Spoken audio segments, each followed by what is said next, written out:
So the day is upon us. Season of the Chosen is about to be live. And even though we don't have the official patch notes, I've collected the 15 biggest changes coming today. Now, if anything gets sneaked in at the last minute, normally not the case. What Bungie discloses in previous TWABs are pretty much what's going to be on these sandbox patch notes. But if anything new is added, we will pin it in a comment down below. But with all that being said, let's get started on this list, guys. And by the way, there's no particular order to any of these, but they are major changes. So starting off from the very top, we have Adept Weapons. Most notably, the Adept Weapons coming to, yes, Grandmaster Nightfall Ordeals. Previously, you could only get Adept Weapons and Adept mods through Trials of Osiris. That is not a game mode for everyone. I get it. I am so very happy to see, though, the return of 3 of our favorite weapons back inside of Destiny 1. That includes the hand cannon, the palindrome, the auto rifle, Shadow Price, and the machine gun, the Swarm. All of these weapons will have regular versions of them dropping in the lower level Nightfall Ordeals, with the highest levels of these Nightfalls having an improved chance of these weapons dropping. And of course, on the highest end, being Grandmaster Nightfalls, is where Adept mods and Adept version of these weapons will also be dropping. Now, how's the rotation of these drops gonna be? I have no idea. We won't know until this is actually live, but either way, it's an excellent opportunity for PvE players to also gain access to these Adept mods. Moving on to change number 2. The new pursuit weapon for this season will be a grenade launcher that, yes, looks very similar to Mountaintop. Now, I actually have some leaked perks, or supposed leaked perks, so I'm just gonna say this right now. If you don't want to see this, look away. Skip ahead right now. Skip ahead. Now, if you're still with me, you're curious, I could be getting debated right now, and it's very likely that I am. But supposedly, the perks have been data mined, and this grenade launcher will possess Demolitionist, Ambitious Assassin, and Vorpal Weapon Chain Reaction. Sounds a little too good to be true. On top of that, it's also Arc, allowing it to be comboed with backers.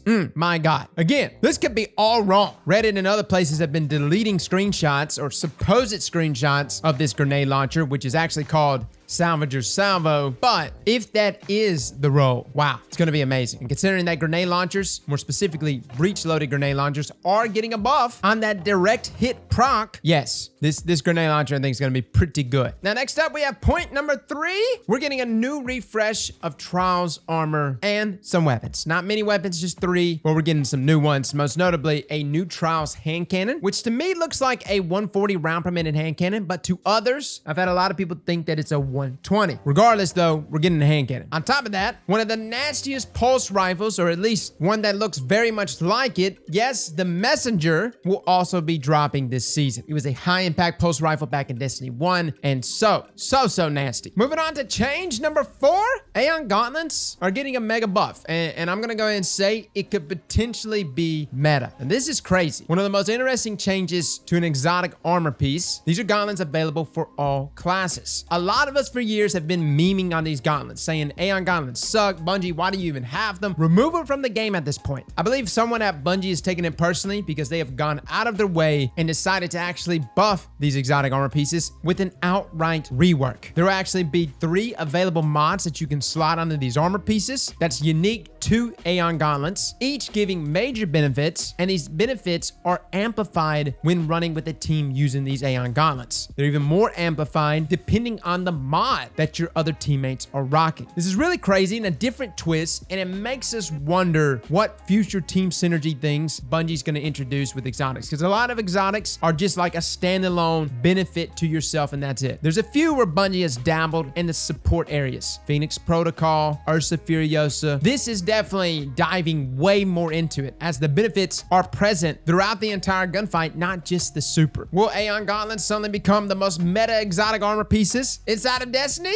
I don't know. Moving on to change number 5. Now, this is going to be a little more targeted toward maybe free-to-play players, but Bright Dust has actually also gotten a huge rework, aka it's about to get a lot easier to earn Bright Dust for all players. Between seasonal challenges, which are also going to be present starting this season, seasonal activities, weekly ritual vendor challenges, Bright Dust should be more available here on out for both free-to-play players and paid players. And I made a comment a while back that I wasn't that excited about the Bright dust because I feel like I have a lot of bright dust. I'm not trying to flex on you. I'm just saying, since like, I don't know, what is it, Tribute Hall, man? I felt like I just had a ton of bright dust and didn't have anywhere to spend it. But there was a lot of players that commented on that TWAB video and stated how happy they were to see bright dust becoming more available. So yeah, change number 5, baby. Get ready to go to Eververse. Moving on to change number 6. Season of the Chosen is, yes, bringing us a new activity. Thank God. Now, it is only a 3-man activity, but it's actually going to involve us battling Katal's or Katie's Chosen Warriors in a place called the Battlegrounds. I honestly don't know much else outside of that. What these Chosen Warriors are going to possess, how they're going to be much different. Space Turtles are pretty much Space Turtles, whatever flavor they come in, but maybe Katie's version will surprise us. Next up, change number 7. We are actually getting some new strikes. Well, really just 1 new strike and 2 old strikes. The old strikes are actually the OG strikes from Destiny 1, Devil's Lair and Fallen Saber. Devil's Lair is probably my favorite strike in all of Destiny just because of the nostalgia. Maybe you're burnt out of nostalgia, I don't know, but it's a good one. But the new strike is actually called Proving Grounds. This is a strike where we actually have to infiltrate this ginormous Cabal tank. You know Cabal, man, they like to go big, baby. Now Bungie's kind of like tapered off in the quantity of strikes, but I really feel like they've picked up on the quality of them. Think of things like Scarlet Key. Some of these strikes, especially on Grandmaster level, almost feel like mini dungeons, and I'm really hoping this new strike also possesses that. Change number 8.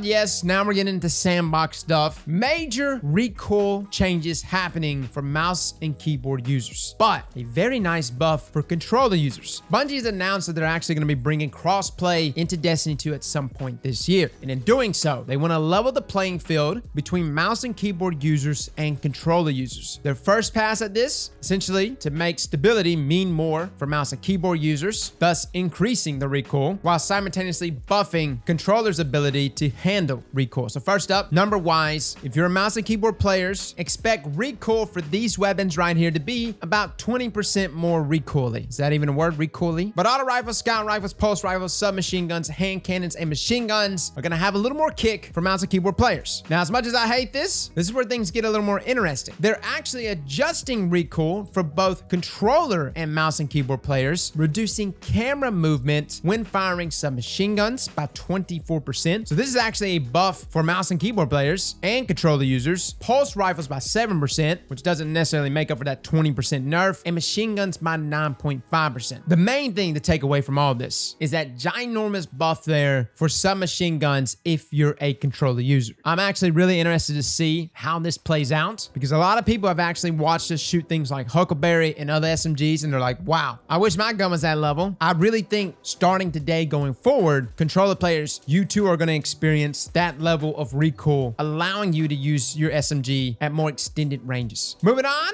Change number 9.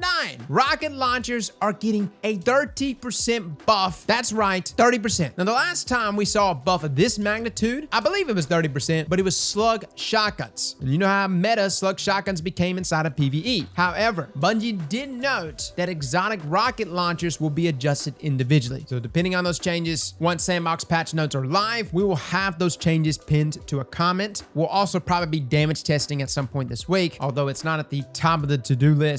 I'm sure a lot of other content creators. I think I watched someone named Scrub here recently. Was that their name, Scrub? Fantastic content and had a very nice breakdown of rocket launchers and their damage. However, I am praying for an Eyes of Tomorrow meta. Hopefully, it too will receive this 30% buff. Change number 10, the return of Umbral Ingrams. Yes, targeted loot is becoming more and more of a thing inside of Destiny, which is fantastic. The Prismatic Recaster is actually returning to us as a kiosk in the tower, which will allow us to change Umbral Ingrams to focus Umbral Ingrams. Essentially, guys, when you get an Umbral Ingram, you'll have a variety of different things that can drop from that Ingram. But if you focus it, you can change it to actually go after certain loot. Maybe you want a specific weapon or a specific armor. Maybe you want a specific role on that armor. Targeted loot is always a big win, especially considering that sunsetting doesn't look to be going away. So in the least, we should be able to target specific loot and god rolls for that loot. So yes, Umbral Ingrams returning, guys. Big win. Moving on, change number 11. We have gilded titles. Now, they're just like regular titles with some different colors, and I know not everybody's excited about this, but for those that have earned Flawless Conqueror, Unbroken, Dredgen, you'll now have an opportunity to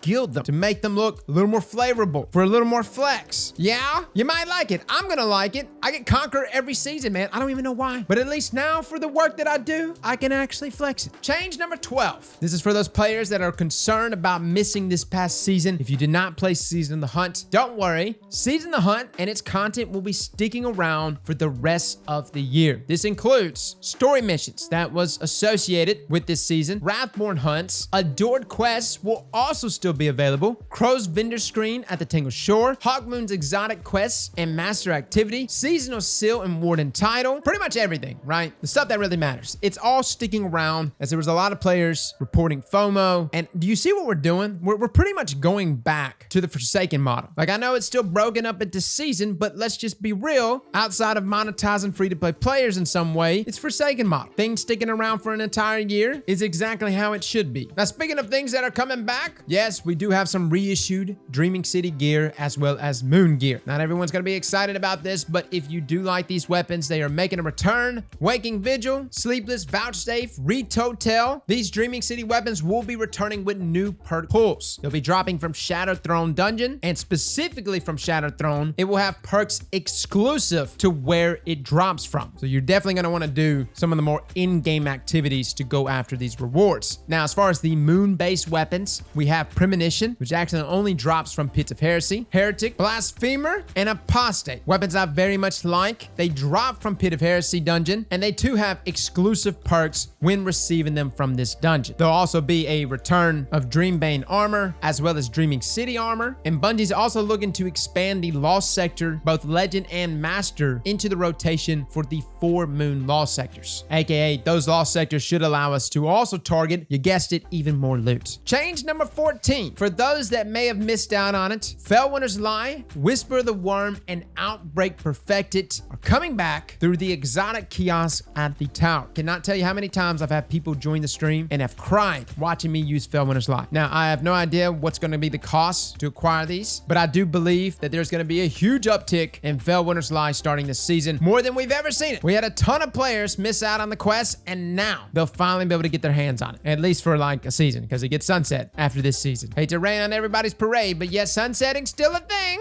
Change number 15. We're returning to the old tower, or at least a part of it. There will be a new area we'll be able to venture to, and it will be the new Vanguard staging ground called the Helm. Yes, it looks identical to that room inside of the old tower. Now, they may have just added this exact same room to our current tower, which would be a hell of a debate, but I really like the old tower. Can I just be real with you guys? New tower versus old tower. Old tower was so much sexier, and it was higher. We had that sky lift. You had that bird eye view over the city. Premium real estate. I would love to go back. Hopefully, this won't just be like just some room we just go into, and that's the only place we can go to. I'm hoping it's gonna give us a little more access to the rest of the tower. If this turns out to just be a room in the current tower, I'm gonna be crushed. Outside of that, guys, there's a number of other changes that we have covered in previous TWABs, but these are the 15 biggest. I'm sure I've left one off the list. Most notably, the Crucible tokens that are going away here in a few hours. That's right. We are currently live on Twitch, turning in 20,000 Crucible tokens before reset. It's a race, baby. It always is. Will we have enough time? I don't know. But if you're like me and you waited to the last moment, just know your Crucible tokens are going away today, baby. Guys, we're going to be making a lot of videos for this season, guides, etc., all that good stuff. So stick around. Feel free to subscribe if you like. Fellas and ladies, thank you all for coming and watching. And as always, slap that like button like your mama told you right.